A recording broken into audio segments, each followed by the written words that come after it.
Hello there, and you're all very welcome to this special best of the Tommy, Hector and Laurita episode. We've listened back to the first 10 shows and we've selected some magic moments for you to relive. We hope you enjoy it.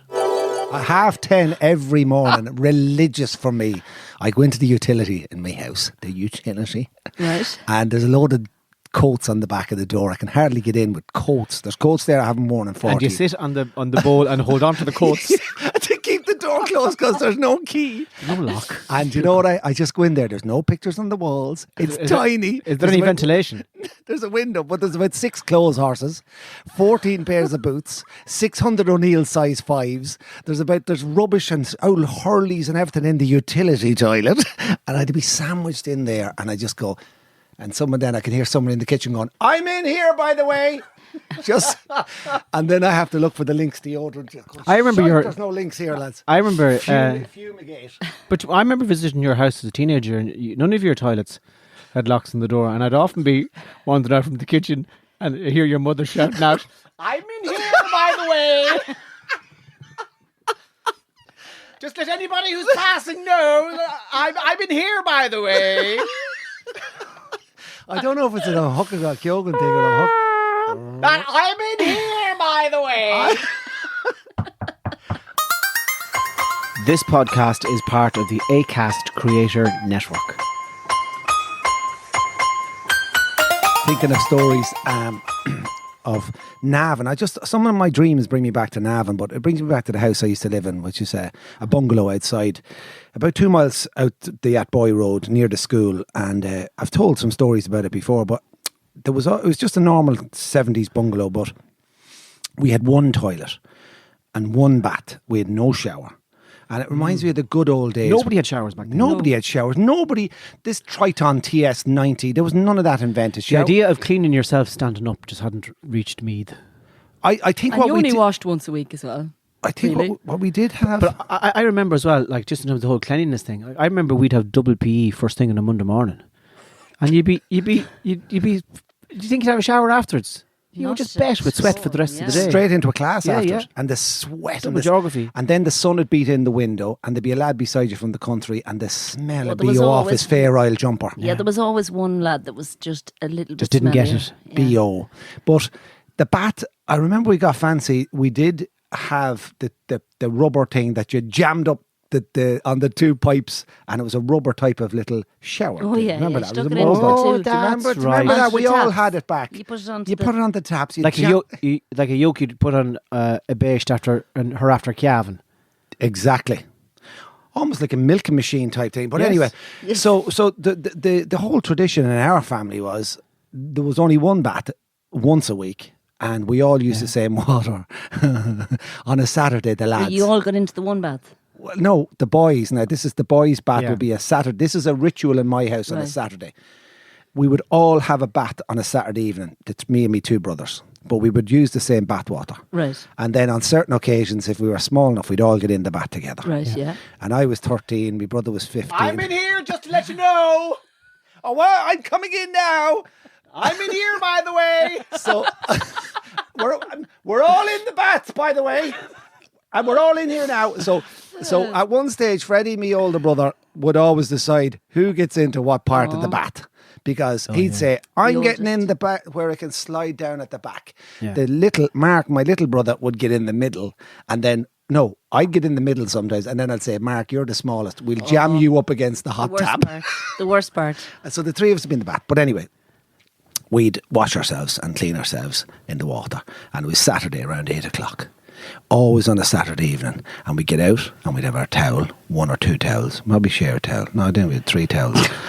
And then we'd make our way down to the fire in the sort of kitchen TV room because the sitting room was a good room. There's no fire in there. Right. And then the 9 o'clock news would be I was on. freezing in the good room, wasn't Yeah. it? Oh, man, yeah. The radiators The sitting room easily was be never bad. used really, was it? Really? The good room. Hang slabs of meat or They'd never put on the heating in the Turkey good room. could be left there for Christmas. And close the curtains in the good room there. And you go in, it'd be fusty going, when are we ever in this room? And the net curtains. So we'd dry ourselves off at the fire in the little sort of TV kitchen area, and we'd be naked, bollock naked, drying ourselves off. And by the time we'd be dry, Dallas would come on the telly then around 9:30. And then I always remember drying myself out and watching Dallas and half naked. And I thought it was a great time of the year. Great time. And how old would you have been now? 12 or 13. 12 or 13, jeez. And wasn't your mommy great for letting the three of you traipse around the house in your nip and you're not like Well, 4 and 5? Yeah, we were 4 or 5 and 6 and 7 and 8 and 9, 10 and 10 and 11 and 12. But it was just us. I don't know if after about 15 or 16 we stopped doing it. I'm confused. You were very old. And Sue Ellen would come out in Dallas and Lucy. And I just thought it was a great time to be drying myself and those traditions. But That was a great time to be drying yourself. That's what you When just said. Sue Ellen would come Yeah. on. But it was great. Sharing a bath on a Saturday night, the simple things. And now when I say to people, will you have a bath? You almost look at you going, bath? I'll have a shower. Or you can't No, hang on. You can't beat Hang on. You would say to people, would you have a bat? Well, Like, my kids, I mean maybe kids. So somebody might call to the house. And knowing he doesn't have Well, John, and the two, Will you have a cup of tea? and the two of you are in the kitchen, and after an hour and a half, there's nothing happening, and you just go, would you have a bat? And he's go, what? Can you imagine? Come on, the two of us. I'll get up in the taps. I'll take the taps. Can you imagine if you said to somebody, I'll give you well, two John, towels. You can slide Well, down the Therese, how you keep it? Would you like a bath? No, and then we used to get a spoon of this vitamin thing. I don't know where my mother got it, but it was called radio emulsion. I don't think it was for... I'm not joking you. We used to line up half naked with the towels. At night time. No, I'm watching Dallas half naked. Radio emulsion. I think that's We'd paint. line up like we're queuing fucking Union. I think that's paint. A paint colour. What's it called again? Radio emulsion. What the fuck is that? I don't know. Was that ever a thing? Was that ever Was it okay to luminous? take? It was luminous yellow Ah, stuff in a big bottle. It was like a 6-litre bottle. And we'd line up. Was it and like my mother would say, open up. And we half naked with the towel watching Dallas. Oh, stop. Was it like castor oil kind of stuff? That was my vitamins for the week. What effect did it have on I you? don't know. We used to just take it. At night time, though, didn't it? Radio emulsion. I swear to God, that was the name of it. It was Couldn't yellow be. I have syrup. to check if that's real. Trina, the mother, open up, a big double What teaspoon did it in. flavour? What flavour was it? It was a yellowy, really Like banana? citrusy taste. And then Radio was it called? Definitely. radio emulsion. Please, somebody somewhere help me with this. Big brown bottle like you'd see in an old style. And that was our Laboratory. For cattle. But look at how far ahead of our time was my mother giving us these vitamins back in the late 70s. And coming out of the bath on a Saturday night, you get your vitamins like dosing cattle. It sounds like the stuff you get off a vet now as opposed to a chemist. Oh, man. Or the chemist made it up himself. Yeah. Okay, line up the three of us. Oh, man, it was great days. But I love those memories. I love those memories. Say 65 hours flying. Yeah. Doesn't that do queer things to the body? That's what I was going to ask Like you. 65 hours of compressed air. How do you sleep, or do you take anything to help you sleep? Oh, on them, or- listen, I have the sleeping tablets down to a T. There's a ZZ thing. Quills. No, the best ones are called Still Nacht, which are German. They're called Sleep Night, Still Night, Still Nachts. And they're purple liquids. They're lovely little white babies. They're 10, Oh, right. They're just 10 mils, and they're just little creepers. So Creepers. they're little lovely creepers called Still Nachts. When I go travelling, I am a walking dispensary. Oh, me too. Now I've started doing that when I go to America. Oh, but America's great for buying the owl sleeping tablets. Laurita. ZZ Quills, ZZZZZ. When you're in 125 degrees humidity in Borneo, with a headhunter tribe, and you're chaffing under the gusset as you walk through a forest. And you're there going, Jesus, the wee jocks are sticking a little. And the sweat is running down the crevice of your arse. Oh, and you're there disgusting. going, I think I'm after starting to chaff.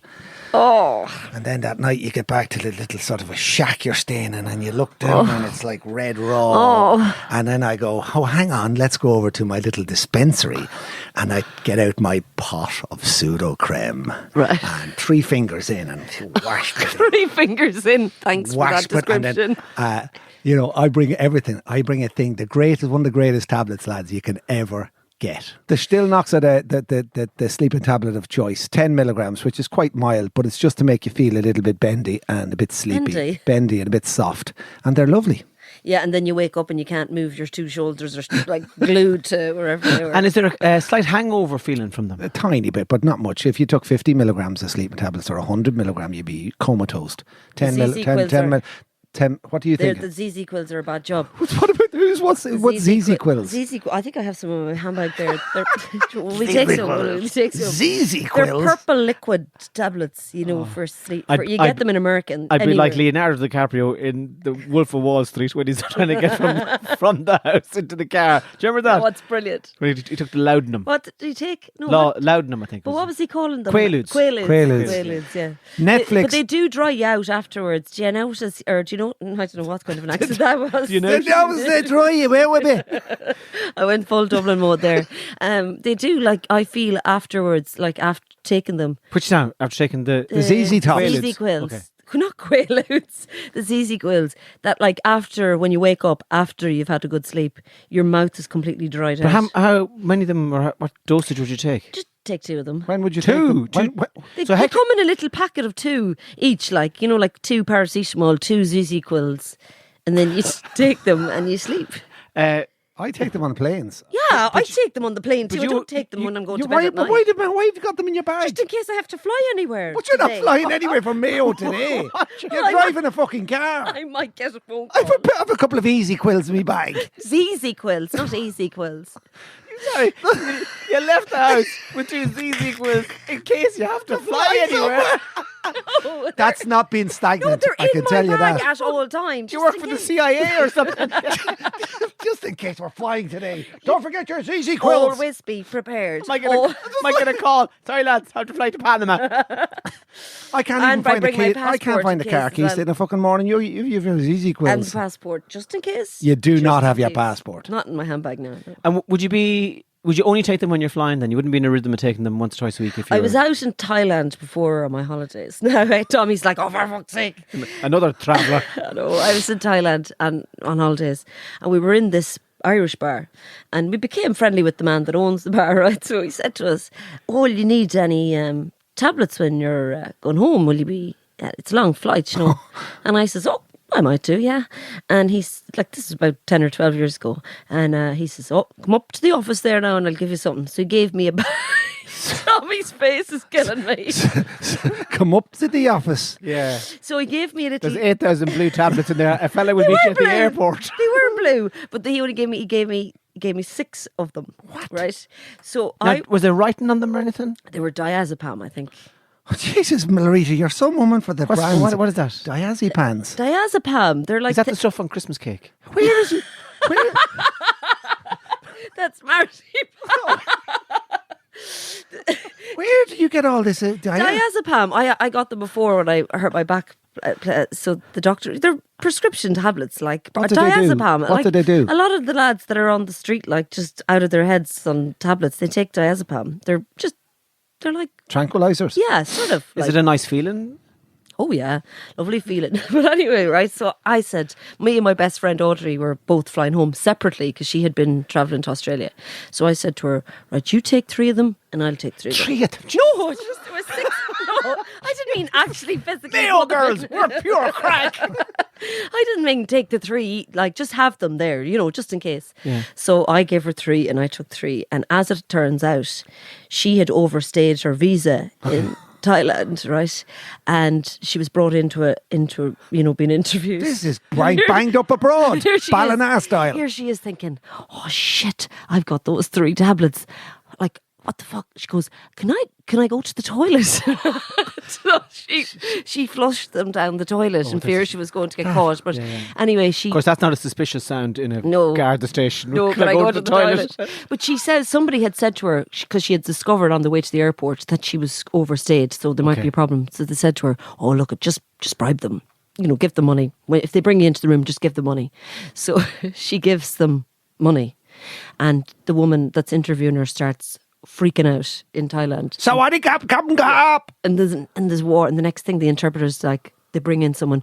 Are you trying to bribe this person? Jesus Christ. And here she is. No, not at all. I was just giving her some money for her family, and not at all was I bribing her. But she ended up having to pay a big, massive, fine. Maybe for us it might be €1,000. For that, it was like 50,000 baht or something. She went to the ATM. She had no money in it, and this really big fat American man was standing at the ATM, and he saw her really distressed, and he asked her what was wrong, and she said, "Oh, I need to pay a fine," and blah blah blah. And he went and he took out the money and he gave it to her, and she never got his name or anything, and just paid her fine for her. Like, That's wonderful kindness. There you go now. Continuation of Thailand story, part 6. So anyway, I'm on my own flight, separate. Yeah. So the first thing I did was, I says, I must well take one of them now and see how I get on. So I took 1.5 of the blue tablets. I was just so tempted by them, and they were small. They weren't that big. So I took 1.5. I swear to God, lads. So I was flying from Thailand to Amsterdam, and Amsterdam to Dublin, and then I was getting the bus from Dublin down to Athlone, where I was living. I was driving home from Athlone. Right. I swear at the Aris part outside. to God, I woke up 3 days later. I remember waking up when the flight stopped. They woke me up in Amsterdam, and I had to get off. And all I remember thinking was, just go to the gate. Just get to your next gate. And with all of my power, I was marching through the airport to sit at the gate. Of it. And the next thing, gone again. And I'm sitting at the gate. The snores. This fellow woke me up. He says, are you on this flight? Yeah. Onto the plane. I was gone again. The whole way from Thailand. I don't know what tablets they were. But they definitely worked. Are you on this flight? I woke up, got onto the bus in Dublin. Again, go straight to the bus. Whatever you're doing, go straight to the bus. Just get onto your mode of transport. Got on the bus, and then gone again. Gone again. Like I said to the bus driver, I'm getting out in Athlone. Can you make sure I get it out there? I don't know what the hell they were. Brilliant. So I suppose the message from this segment would you're be... man in an Irish bar. Take 6 of these. Don't take tablets from anyone. Well, you see, Thailand has that synthetic. Thailand invented fucking Red Bull. I had it. It's full of amphetamine. They have the full moon parties. Thailand are the fucking world leaders. They give you a sandcastle bucket and they put vodka into it, and they put this little dropping of Red Bull into it, and they put 7-Up into it, and I swear to God, it's more than Red Bull. It should blow the 2 eyes clean out of your head. Kopanyang, full moon party. No sleep, cap and cap. Our podcast is available for download on all major platforms. Is that correct? Very well said. Yeah. Well done. Very well said. Very professional. I used to record some ads on Midwest Radio, and you'd have to go into ad mode, Welcome to Carmel's Fashions in Ballina. Sale now on. Like, I'd love to do an ad for, say, a drink, like an alcoholic drink. I'd have no problem doing that. Oh, yeah. I'd have no problem doing an ad for, say, toilet paper, or for tea, or for coffee. Jocks. I love Jocks. I love good quality. Yeah, Underpants. Jocks. Underpants. That's the thing you don't hear a lot of ads for, underpants. Yeah, well, maybe we could do that, do an ad for underpants. Cars. Imagine if. No, I couldn't do. No, not for a car. Jimmy Faulkner Motors. Jimmy Faulkner, Monster Evan, County Kildare, for all your motoring needs. Isuzu, Pajero, BMW. What? Jesus, you've got ears blown. Jimmy Faulkner Motors. Monster Evan. Get back from the microphone when you're shouting. You've no microphone technique at all. 051 715 976. Jimmy Faulkner. JimmyFaulkner.com. Were the levels high on that? Well, you could shout You've no and go technique. back, Yeah, or yeah, you go could back. just If I go talk back- into it. Jimmy Faulkner Motors! Monster Evan, Isuzu, Pajero. Have a car, we'll scrap it. Have a fucking... No, that's the ads we should do. We should do local ads for Farming local. ads, like sheep dip or something. John Mahan, piping and valve fitting. Back.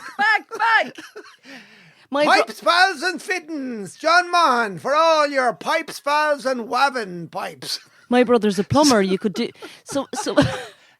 Somebody, Sheila Cassidy, nail bar. Sheila Cassidy, nail bar. Ballina, Ballin robe. Bell mullet. Sheila Cassidy, your number one home for nails. In Mayo. your number one home for nails. Problem with your jacks? John Flaherty Rodding Services. Remember your father saying, "Get out here and help me with the sticks and rod this fucking toilet." Rod. We'll solve the problem. John Flaherty Rodding. Isn't that really good? Sheila Flaherty's Yeah. the home of nails. Home of nails. Yeah, we could work on that. They're the ads Let's we should find make. Sheila. And anyone who wants to sponsor the show can sponsor them. Sorry, hello. What's wrong, Tommy? He's turning into a fucking Tommy the technician here. Tommy the technician. He's like this fucker that's been running the studio for Action. 40. You do the, Action. I'm not ready yet. No, turn off your microphone. Check your headphones. Welcome back to the show, everybody.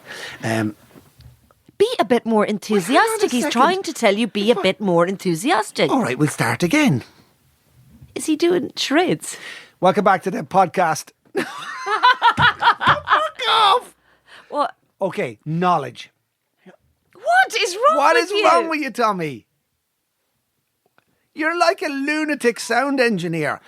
Okay, so I think it's important that everybody learns something new every week. I think between the fucking sniffles here, will you get a fucking tissue, Tommy? You've been sneezing for the last fucking I 10 think minutes. there's something wrong with them. if I don't give him eye contact when he's telling the story, he'll give me the devil eyes. Yeah. I'm always giving you eye contact. Yeah, but but listen to me. I'm listening now. Learn something new every week. Yeah, listen. I think he needs to go outside Will and you have a stop walk. fucking What? sniffling You and need blow some of your my nose? nose spray or something. I'm not using your nose spray. Well, I know not that, but you need something. Hector's got a pain in the sinus. I believe to learn something new You've said this already. every week is something really important. already Larita, said- I'm going to look at you for this. already Colin. said I'm not this. even. So knowledge, I think, is very important, and I don't think we should ever stop learning. I think it was the German philosopher Dietrich Bartracht that said.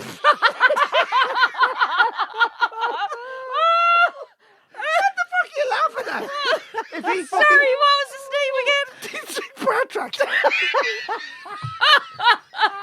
He sounds like somebody who's playing soccer Larita. for Conor No, Rangers. No, if he fucking said, I think it was the if No, Tommy, but it you was would be just like the way this. you said You'd be it. like going, "Oh, that's mad. No, You read so many no, books." do you know what was so You funny? see? I knew you made it up from the start. No, I didn't make it up. Dietrich Bartracht said that learning.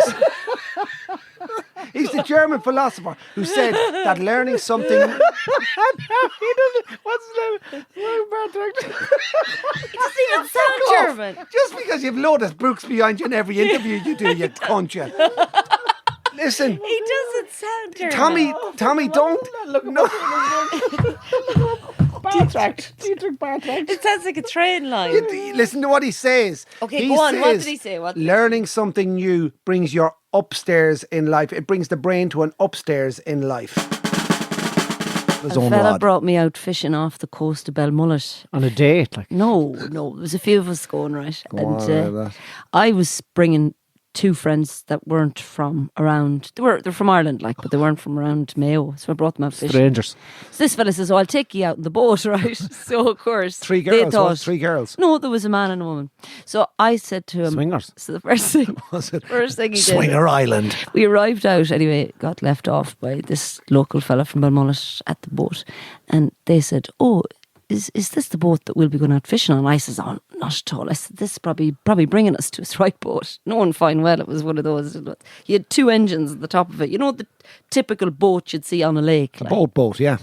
a lake boat, as opposed to a one you'd bring out in the sea. If you know what I mean, they're like little blue kind of undercarriages, and they've like 4 little seats across them. I don't know. I'm not familiar with boating terms. I'm not sure. And you're not doing a great job of describing this boat. Just either. a small wooden boat. Perfect. With 2 engines. You're saving a lot of time if you started off your description So of that. he says the first thing he says to us, I brought a packet of biscuits for you for the journey. I bought chocolate chip ones. Do you like them? I says, oh, Jesus, yeah, absolutely. So anyway, we got into the boat, life jackets on, and Shenda said to me, she goes, Shenda. yeah, she goes, are we going out on this boat to him? Oh, Jesus, he says, we are. So anyway, it goes right out, like, and I mean, he's out in the sea at this stage, and I'm sitting there going, don't think I'm going to make it back. Just the water was coming right, splashing in at you, right? Your hand is here, and the sea, like the sea is like so scary. Yes. And here we are out in this little boat. Anyway, There's no roads in the sea. whew. So we're out there, and I'm thinking, All that's it water. now. I'm dead. I'm not going to make it back, and I have to make peace with myself now that I'm not going to come back here. So anyway, he land out, stops the engines, way out. Like you could see the cliffs. You could see the cliffs out at Ballycastle. How many of you were in this small boat? It was 5 of us. A man and a woman and Shenda was there, was she? Shenda was there, and Charles. Shenda and Charles. Prince Charles, a prince from Nigeria. He was in the boat, yeah. So anyway, they're there. Oh, hang on a second. Whoa. Shenda and the Prince of Nigeria were on a boat with you in Clew Bay. No, and out in the Atlantic Ocean. Oh, there's my microphone. It's just But what part? Out in Belmullet, off the coast, like on the Atlantic Ocean. And how did you get a prince from Nigeria onto a boat? They're friends of mine.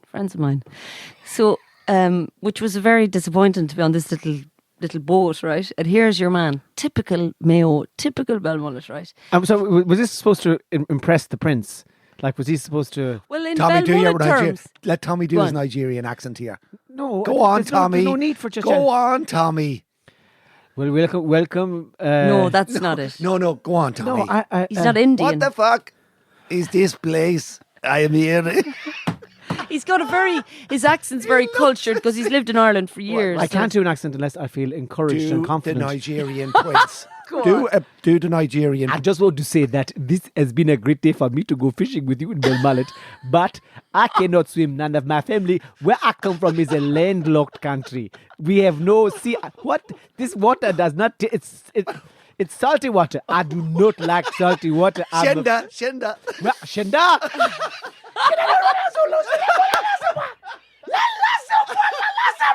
No, don't worry. Chocolate chip cookies. I am just asking Shenda why.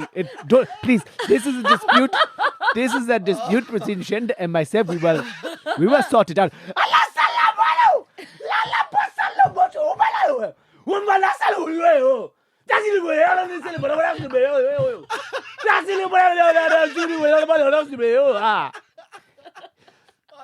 I wonder, would you ask that fisherman, please, could he turn the boat around and get us? Leave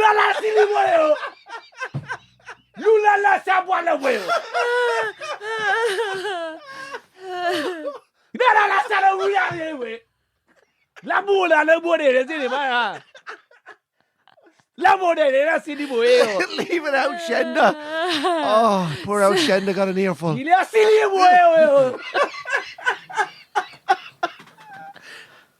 I can't finish this story. I don't know if this story please. warrants an end now. Please finish. So what happened anyway? So anyway, we went out fishing. So he stops the boat, stops the engine, and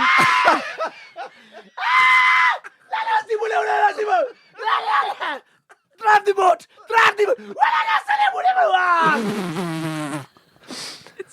Stop. And he says, we're as well do a bit of fishing now. He says, did you ever do a bit of fishing before? I don't give a fuck about fishing. Get me back to land right now. Lagos. Princess Shenda and the Prince of Nigeria. So he asked what he asked. So anyway, we went fishing, and the next thing, so he drops, I said, oh, where's the fishing rods? Oh, just I have it here. It was just like a piece of timber about, Did you charter this boat? Did you about pay a foot? this man for this? No, about a foot long.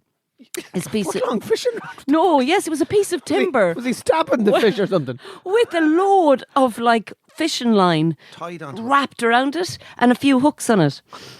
And I think I'm there going, oh Christ above, is this like? What was fucking Prince Makembe saying? He was. You can say he was amazed by what was going on. So anyway, he dropped down the line. As he drops down the line, he says to me, "Do you see that milk carton over there?" And it was one of those plastic milk cartons. You know what the handle on it? What? And he opens. There's a hole in the side of it, and he goes, "Give me that there now." He says, "I need to do a little wee wee." Right, so the boat stopped. He's going to put it back. Put that back in your pants right now. What are you using that for, bit? What? So he hands. I'll show you a cock. I'll show you a cock. You could catch Moby Dick on this dick. So he hands Charlie the fishing thing, whatever you call it, and he starts pissing into this little milk thing, right? And then he pours it out into the water and pulls up the fish. I thought Shenda was going to die right there and then. And he says to us, we're getting off the boat, "Would you like a couple of these fish to bring home?" "No, you're grand, thanks." I have never in my life, Laurita, heard anything like that. I think that's one of the best fucking stories I've heard on this podcast. Sorry, this story is so long it needs to be broke up into sections. But so we're on the way back, right? Charlie's starting to maybe get sick now because the boat is like Prince Charlie. The boat, Prince. Prince Charles. How's the boat Shenda? Shenda's fine, but the boat's wafting, if that's the right word, No, or waving, or wafting is the word Smell. used for a smell. but it moves. That's why. So Yeah. Could you? I can let that go. Hector, I can let that go. Would you let it Wafting. go? What was we'll wafting? let that go. Yeah, I think Wafting. it sounds good. It's the next thing he says. "Now I have a little treat for you," he says. I did that in New Zealand. One time. Wafted. Yeah. White water.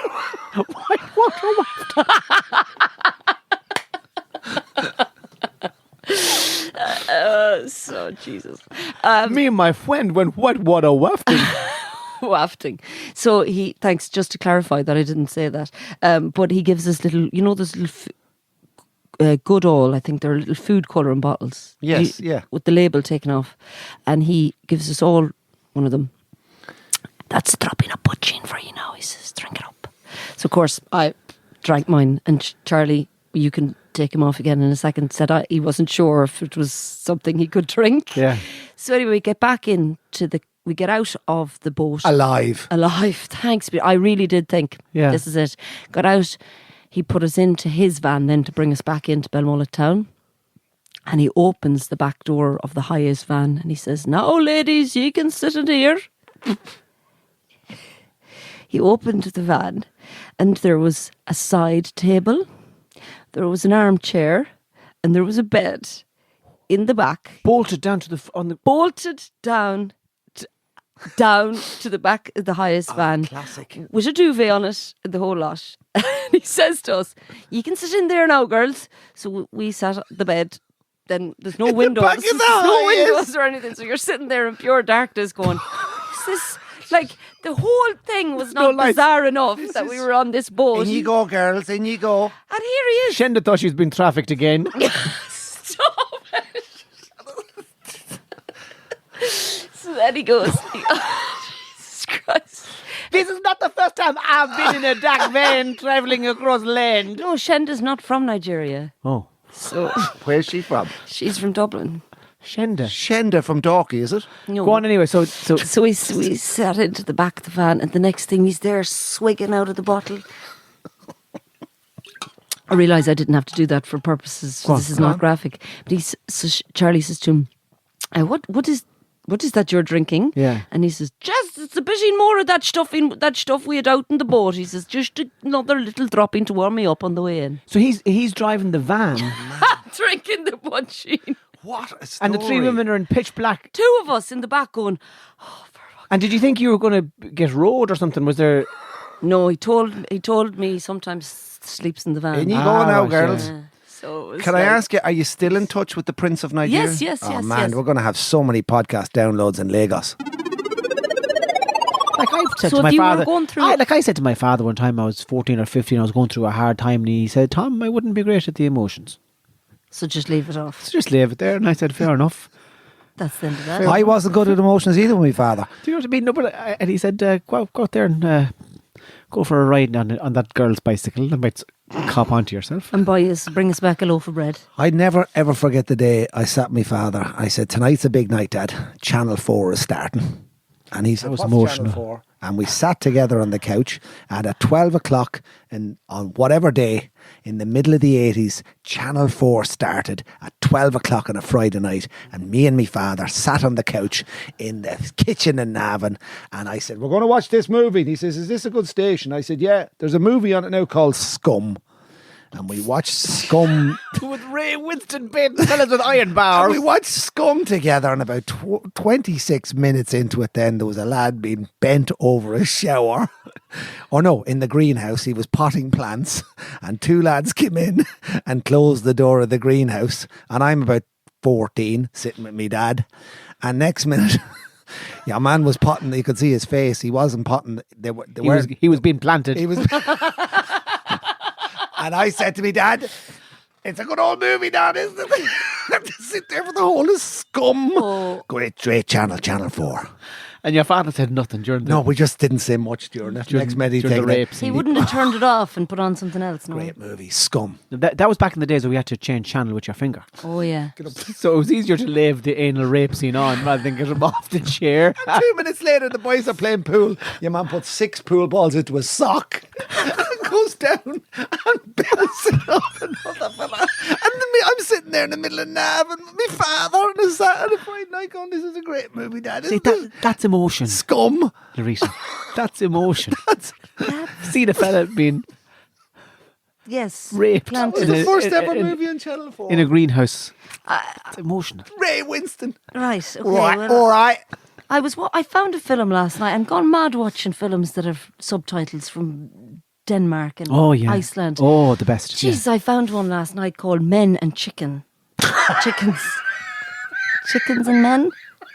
It was the most disturbing film I've ever watched. Where did you go to this? On Netflix? I think it might have been on... Men and No, Chickens. it wasn't on Netflix. I don't know, was it on Sky Cinema or something? Anyway, Give us a go of it. this was... I woke up this morning thinking about it. I turned it off midway through. Like a good, I'd say 20 minutes left. It was absolutely fucked up, right? What was going on? From the get-go. What was going on? The first scene was that the father dies. No, this man dies in the hospital. And one of the sons has this impediment where he keeps going... Right? And I'm like, is he going to Is vomit? this foreign language? Yes. He keeps going like as if he's going to vomit. And the father dies in the bed. The next thing, there's a video left in the hospital room, and he rings the brother who has... I can't believe I'm actually saying this, but the brother has an obsession with wanking himself. Anyway, so he's there on a date with this woman who's in a wheelchair, and she's a psychotherapist, and he's telling her his problems. And the next thing, he goes to the toilet and he's at himself in the bathroom cubicle. And the brother rings and he That's says, emotion. "Dad is dead." And he come to the hospital now. Next thing, there's a video. Yeah, he's at that all the time. And there's a video they watch. They go home to your man's apartment and they watch the video, and the video is hilarious. The father puts on the camera, and as the father goes to sit down in the chair, when he sits in the chair, all you can see is his underpants, right? Not his face. And he says in Danish, "Lads, I'm not your real father. And you don't have the same mother as you do. And your real father is X." And then the next thing, a game show takes over the recording of it. And it's mental. It's this island of Denmark called Orf or something, or Ork or so they'd get this boat down to this island, and the next thing they get to the house. It used to be what do you call those? Sanitarium. Yes, they're all like bred weirdly. They all have hair lips. What time of the day were you watching I this? was watching it last night, and there's a load of ducks that have been bred with pigs. And there's a big prize bull in one of the rooms.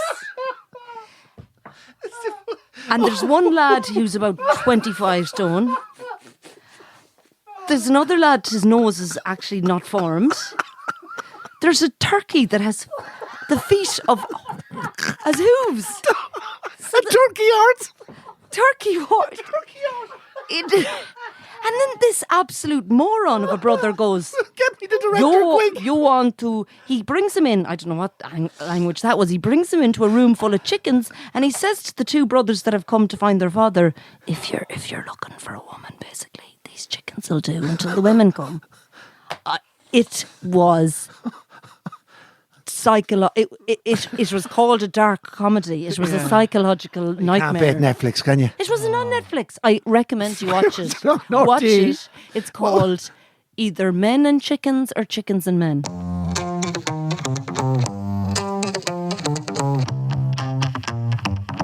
Do you mix something in with it? How do you feel after 8 glasses of whiskey? I'd feel a little bit angry. I thought you might at least get a bit excited or happy. No, I'd be a bit angry if we go around the house cursing. that I'll be in bed. Swearing. Cocksuckers, fuckers. Fucking bastards. Looking at yourself in the Bloody 1800 cunts. mirrors that you put Shitholes. around the kitchen. that I'll be asleep in their beds and I'd be walking around from room to room. What the fuck is that? And the child, fucking son sweets me bollocks. the child would wake up and then tell Mammy the following morning, Daddy was in the bedroom last night mumbling to himself in the corner. I'll tell you this in the fuck. You would do the fuck. I'm sweet. Yeah. Classic. Go up to the dog. I drank it. You look at the. What are you looking at? We have a cage for the dog, for the And puppy. you go into I it. go into we have a bird. Lying in the little dog cage. We have a big cage for a big dog, so he trains to sleep in it. And I just say, "Fuck, get the fuck up." And I kick him out and I lock myself. And you lock the cage on yourself. Oh, you won't cage me in. I lock myself into the cage, and then the kids come down in the morning, and I'm in the nip like the fucking like an American werewolf in London waking up at the zoo. Mammy. He's been on the whiskey again. Daddy's asleep in the dog's cage. He's locked in. The size of it in all the cushions. You know, the cage is right. That's not the fucking my cage. An American werewolf in Barna. The commentary coming out the door. And here come Dublin! And the boys had run out in these tight shorts and they'd burst out in the pitch. And the seniors of today will be the juniors of tomorrow. And here comes Offaly! And this is it. Before the matches started, the old boys smoking cigarettes, 950,000 in a crop. Come on! Swaying on the canal end. Sitting on the roof. And lads sitting on roofs. Oh, and here comes Offaly! And the boys they'll kill coming out of the dressing room. Fucking come on, boys! Once we get out of the pitch, we'll be fine. But fucking let's give it on the way out. They would run out, but none of this shite hawking. They would come out at about, and the juniors of today will be the seniors of tomorrow. And here comes, and it's over the bar for Offaly, a 3-point lead. Seamus Darby's been brought on it. Oh, there's no passion like that anymore, is it? There's no passion like that anymore. Tight little shorts on them, gussets. And your man in that... They're big bellies though, you know. Yeah, some of them. and they were great men. And all the Mikey no strength in- Sheehy and Ogie Morn and everything are men, mountain men. Willie Joe Padden, for God's sake, great men. Huh? I love watching it. Oh man, just when the next time we all watch this, watch how fast they come out that fucking dressing room. Your boys are lit up with no Red Bull or nothing. Out they come. They'd kill. You would kill back then. Strong, majestic midfielders rising high and letting in big ball into the forwards. And It was, and all the stands the are hits packed, and there's stop. no seats or nothing. There's just these No. fags. swaying. Thank you so much for listening. We hope you knocked a bit of crack out of that. God bless and good luck.